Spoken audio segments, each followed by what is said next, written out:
Muy buenas tardes, mi nombre es Sharina Wilson Escalón, estudiante de fisioterapia. En el día de hoy les voy a hablar de las dos principales patologías desmielinizantes del sistema nervioso central. Bueno, una enfermedad desmielinizante es cualquier afección que provoca daños en el recubrimiento protector, lo que llamamos la vaina de mielina. Esto rodea las fibras nerviosas del cerebro, de los nervios ópticos y de la médula espinal.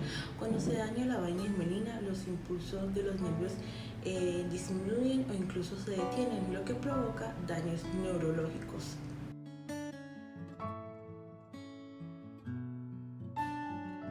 La esclerosis lateral amiotrófica fue descrita en el año 1869 por Jean-Martin Charcot.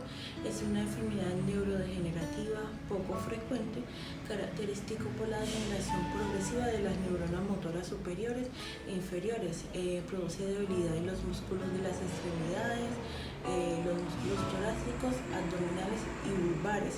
La prevalencia mundial varía entre 2 a 11 casos por 100.000 habitantes. El rango de edad de presentación es de 58 a 63 años por los casos esporádicos y de 47 a 52 años por los casos familiares. El 90% de los casos son esporádicos y el 10% son familiares.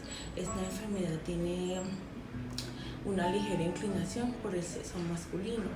En algunos pacientes hay deterioro cognitivo frontotemporal, no existe tratamiento y solo un medicamento que es el riluzole ha demostrado efectividad para retrasar el uso de ventilación mecánica y prolongar levemente la supervivencia.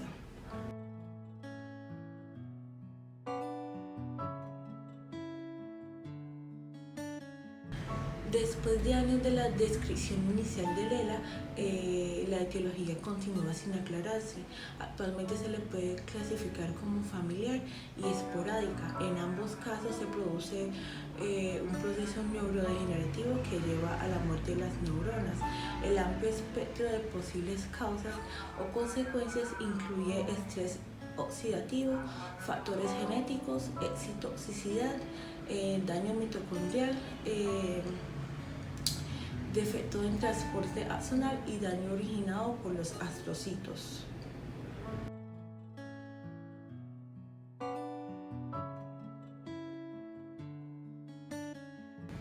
Los síntomas iniciales son debilidad de las manos, como dificultad para realizar movimientos o caída frecuente de los objetos. Se puede presentar en una o en ambas manos y es más frecuente en las manos que en los pies. Presentan atrofia muscular, en calambres musculares a realizar movimientos voluntarios, espasticidad de extremidades inferiores principalmente, hipereflesia profunda. También presentan signo de Hoffmann-Clonus y Babinski. Se manifiesta un síndrome vulvar que es más común en las mujeres que en los hombres, con dificultad para la deglución, reflujo nasal, disatria, atrofia de la lengua, dificultad para la trituración de los alimentos o la ingesta de bebidas, lo que conlleva a un balance negativo y desnutrición. Finalmente, la enfermedad afecta la musculatura respiratoria por fatiga del diafragma y de los músculos respiratorios. Los pacientes también pueden presentar problemas psicológicos.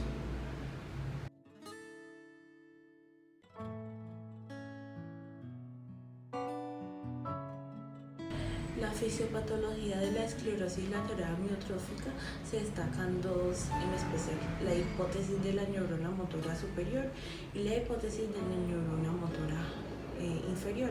En ambos casos se apela a un mecanismo de degeneración transneuronal que contribuye de algún modo a la enfermedad de la segunda o primera neurona motora.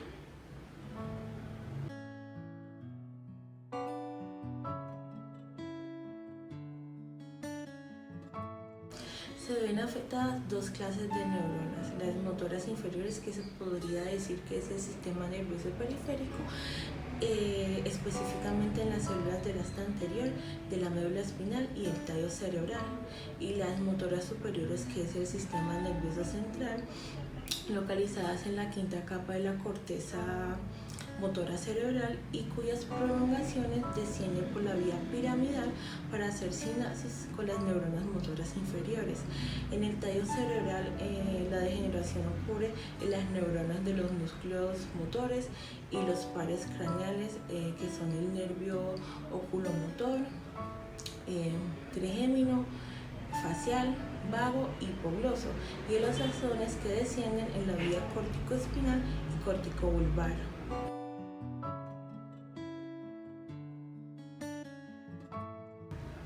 Esclerosis múltiple es una enfermedad inflamatoria crónica desmielinizante del sistema nervioso central, considerado como una patología multifactorial en donde participan factores genéticos, inmunológicos y ambientales, involucrados tanto en el proceso autoinmune como en los cambios patológicos de la propia enfermedad. Brassington y Marsh nos dice que es la causa más común de discapacidad neurológica no traumática en adultos jóvenes. La presencia de alteración cognitiva es frecuente, estimándose que hay algún tipo de deterioro neuropsicológico en un 43 a 65% de los pacientes con diagnóstico de la esclerosis múltiple.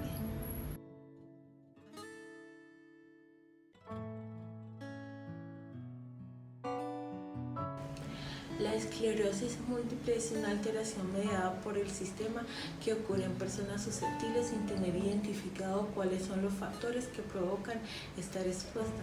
El dato principal de esta enfermedad son las placas de desmielinización en la sustancia blanca del sistema nervioso central, que son áreas bien delimitadas, con pocas células y pérdida de la mielina, preservación relativa de axones y gliosis, con una mayor preferencia de los nervios ópticos, la sustancia blanca del tallo encefálico, cerebelo y médula espinal, que generalmente rodean uno o varios vasos de mediano calibre.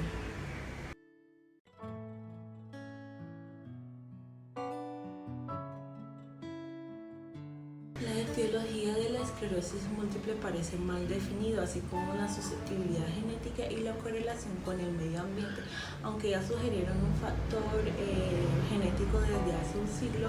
Se sabe poco sobre un gen involucrado. La concordancia entre gemelos idénticos es del 25% comparados con los mellizos, que es de 3 a 5%, lo cual apoya la idea que influyen los factores ambientales. También el riesgo relativo varía, siendo más elevado para las hermanas con el 5%, hermanos 4%, para primos 1% y sobrinos 2%, encontrando que hay un riesgo del 20% que un paciente con esclerosis múltiple tenga un pariente con la misma enfermedad.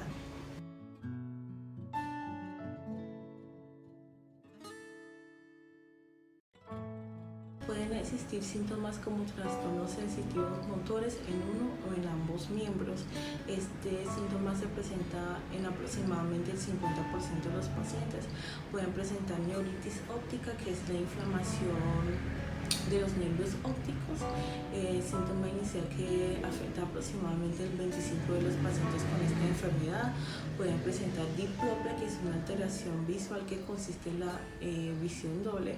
Pueden presentar ataxia, también vejiga neurogenética, que es un problema de control de la vejiga. Pueden presentar fatiga, disatria. También neuralgia de trigémino, que es un dolor crónico que afecta el rostro, se presenta en menos del 10% de las personas. Pueden presentar nistagmo, que es el movimiento involuntario e incontrolable de los ojos. También pueden presentar vértigo. Y Rogelio Domínguez Moreno nos dice que son más raros los signos corticales, como es la afasia, apraxia, convulsiones y demencia, y también los signos extrapiramidales, como es la rigidez. Bueno, esto era todo por hoy. Espero que les haya gustado este contenido y les sirva algún momento de sus vidas. If you found the one, you should never give her up. I think it's the way life changes when in love, yeah. I surround my soul with the positivity.